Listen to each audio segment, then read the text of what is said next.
Welcome to Season 2 of the Kind Your Way podcast. I'm Kathleen O'Hagan, digital content strategist and writer at Serenia Life, and your host. I'm also a married mom with a mortgage, try saying that 5 times fast, navigating the same financial ups and downs as many Canadians today. Did I mention I'm also a life insurance convert? Yes! So if you've ever wondered how life insurance fits into your financial plan, or why someone would buy it for a child, you're in the right place. And if you've never wondered these things, even better. I'm here to share some insider tricks and tips that may give you a change of perspective. Let's do this.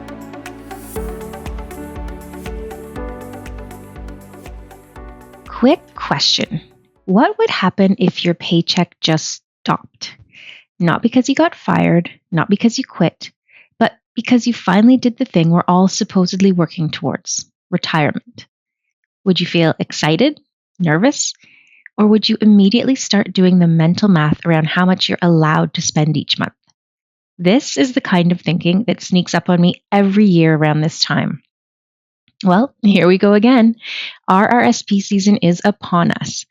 I don't know about you, but I've been contributing a small amount of each of my paychecks into an RRSP since my 20s. And if I have some expendable income in the early new year, I tend to throw in a nice little bonus amount before the tax deadline.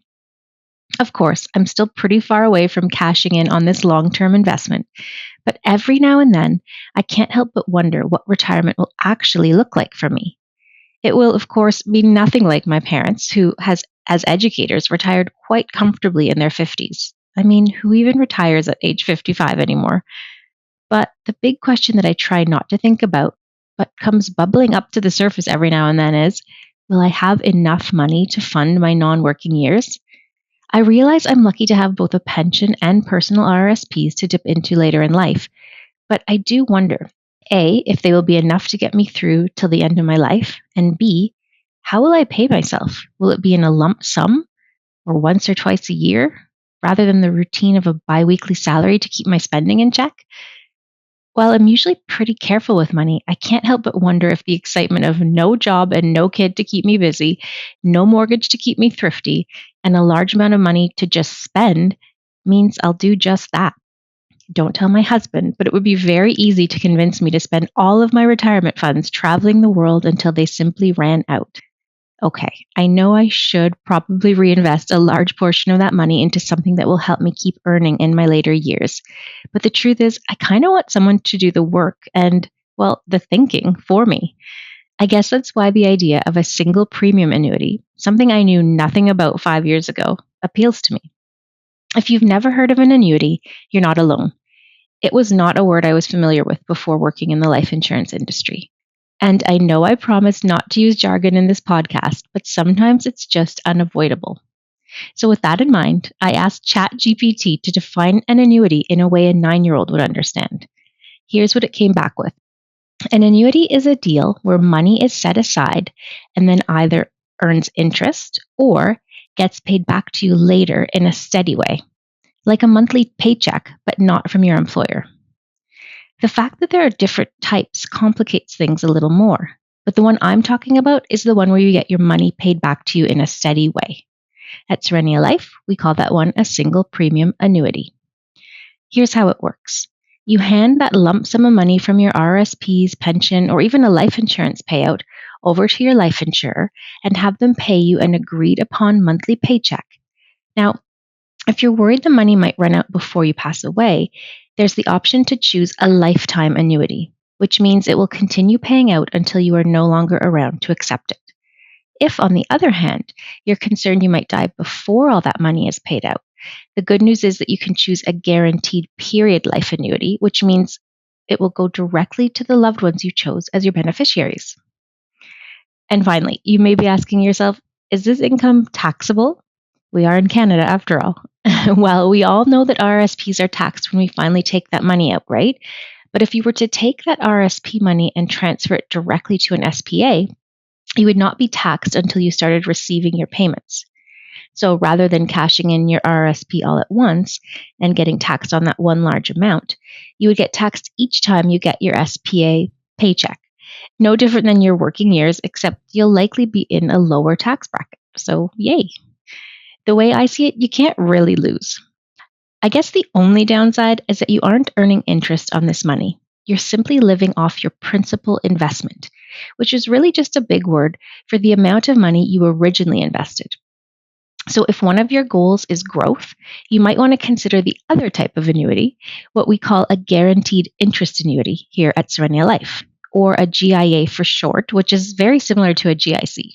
Another thing to keep in mind, if you happen to own a whole life policy that's already earning you interest, you may not be as bothered by the fact that an SPA doesn't come with any growth potential. The reason why you don't earn interest is because that money goes to the life insurer. That's how they get paid to keep your money and pay you a salary, coupled with any additional costs for certain guarantees, though that would just be subtracted from your payments. So you wouldn't have to pay out of pocket. It's really just built in. But if you don't like that, an alternative would be to put your lump sum into an untouchable savings account at your bank and go in there biweekly or monthly to pay yourself. The downside to that one is that the money may be too easily accessible. Banking fees can be pretty high, and the interest is so low that it may not be worth the extra work and self control required. Anyway, as I said earlier, retirement still feels a lifetime away to me. But as you'll know from my resolution this year, I truly believe it's important to think about these things, and I just kind of find it interesting to contemplate my options. So, if you've decided to go with a monthly financial check in as your resolution this year too, this is a good one to bring up with a trusted and unbiased advisor.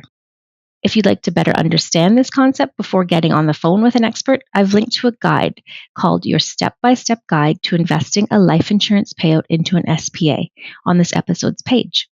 While this guide isn't talking about retirement specifically, I think it's a great starting point.